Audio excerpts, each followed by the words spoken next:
James, you're a big nerd, right? Oh, immensely, yes. Especially when it comes to Harry Potter. Speaking of Harry Potter, I have a couple questions. A question, you say? How did I... What? Magic!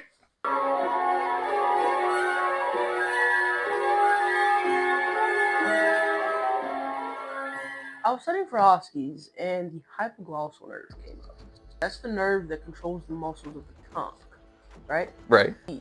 The doctor asked the patient to stick their tongue out to see if there's any deviation, right? And so that the tongue will deviate to the opposite side of the affected nerve. And that's a big clue for nerve dysfunction. Do you agree?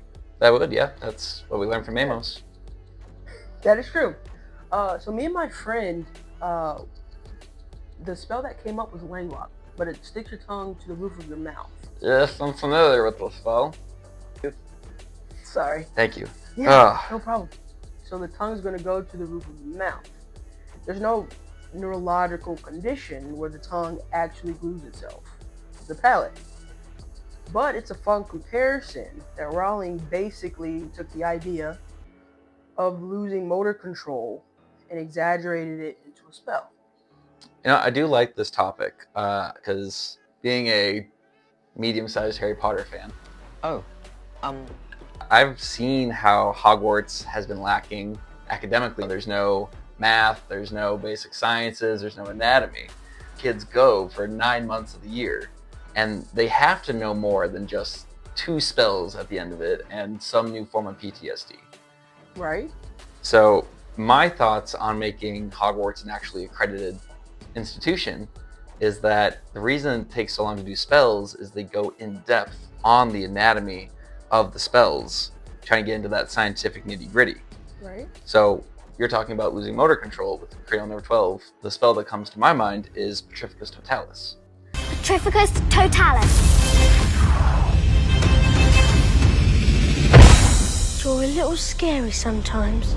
So with Petrificus Totalis, it's a spell that causes complete body rigidity, sending the person arms to their side, just collapsing to the ground.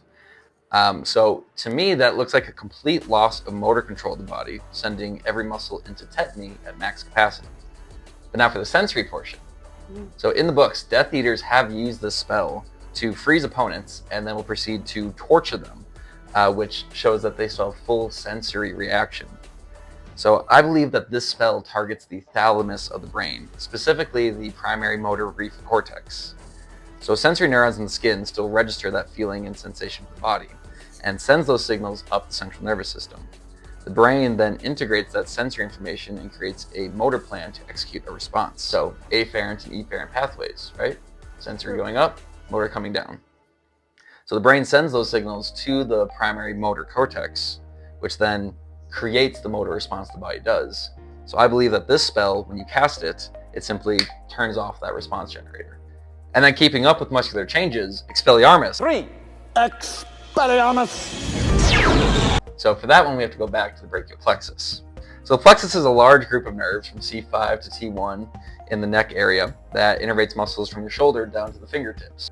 So for this spell, the group of muscles we're focused on are the extensors and the flexors. So the extensors go with the radial nerve, while the flexors are a mix of ulnar and median, which all comes from brachial plexus. So Expelliarmus is a non-lethal combat spell that forces whatever's in the target hand to fly out of their grip. In order to do this, I believe the spell causes hyperactivity of the radial nerve, which causes the extensors of the arm to suddenly fly open, while simultaneously temporarily shutting down the median and ulnar nerves. Basically what you're saying, in the muscular action, there are agonist and antagonist muscles, correct? Right. Okay. So the agonist would be the extensors, which are the muscles that are in charge of the action, while the antagonist would prevent the action from going too far to avoid injury. Right. So by causing hyperesthesia of the radial nerve, the target's hand would fly wide open, and those antagonist flexors being diminished, the action of the extensors would be heightened, causing the item not to just fling backwards, but fly out of their hand. And what spell is this? Expelliarmus. Sorry. Yep. So another spell that caught my attention was Thron Telegra. Oh my gosh. Oh, sorry. Sorry. Okay. Yeah. There we go. Easy with that wand. My fault, guys. So this spell forces your legs to dance uncontrollably.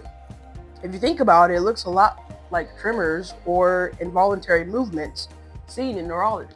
In real life, tremors happen when abnormal activity in the parts of the brain that control movement, which are the basal ganglia in your cerebellum.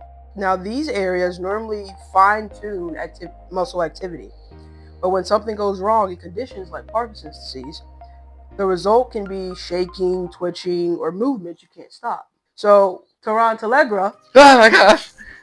sorry, okay, is like the magical version of your motor circuits misfiring.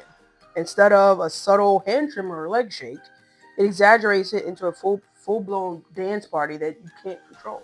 So I see you're interested in the neurological association with the spells. You might find Rictus Sempra. What was supposed to happen? Dang, guess you're not ticklish. Okay, so this is the tickling charm. Okay. Normally it's used as a harmless prank, but in the right circumstance, it's an excellent defensive spell. It works by targeting the dorsal columns of the spinal tract, which are responsible for fine touch. And this spell just lights those columns up, targeting every nerve that the body has to offer. Is the world's leading expert in neurological examinations. Dr. Carly Carafa had some interesting ideas about the babbling curse in the field of neurology. So for her, that seemed to be a direct hit to Wernicke's area, causing uncontrolled, nonsensical speech due to damage of the temporal lobe. So the patients have a word salad or paraphoresis, where they substitute one word with another, such as table and chair, or Harry and owl, or Leviosa, not Leviosa. another one could be obliviate, which is the memory forgetting spell. What are we doing here? Oh no. I don't know how to reverse that. Cut? Can we cut? Oh no.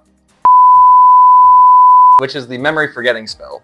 Seems to have like a damage to the temporal lobe as well, but more on the effect that it's where short-term memory is stored and eventually moved to the hippocampus for long-term memory loss. So it could be a spell that affects that pathway specifically. Okay, so we're going to get into the nitty-gritty a little bit, if that's cool with you. Cool, I love nitty-gritty. All right.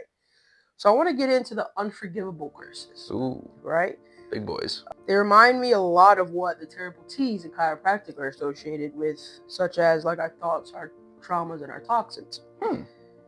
So if you take the Crucio curse, for instance, which causes unbearable pain, mechanically it would affect nociception for pain. But the intention behind these remind me more that it connects with trauma.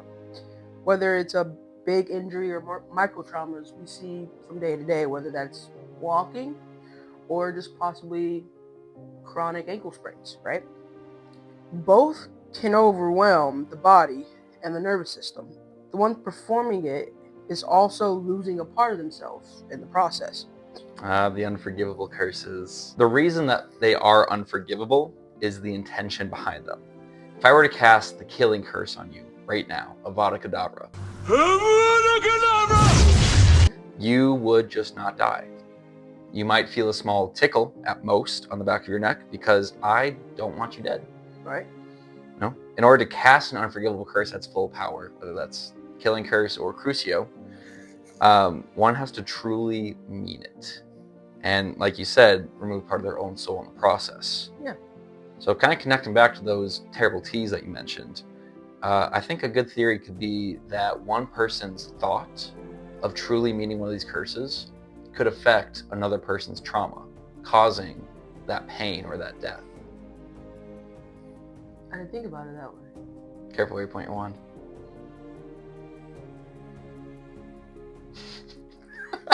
Heck yeah! This video is sponsored by nobody.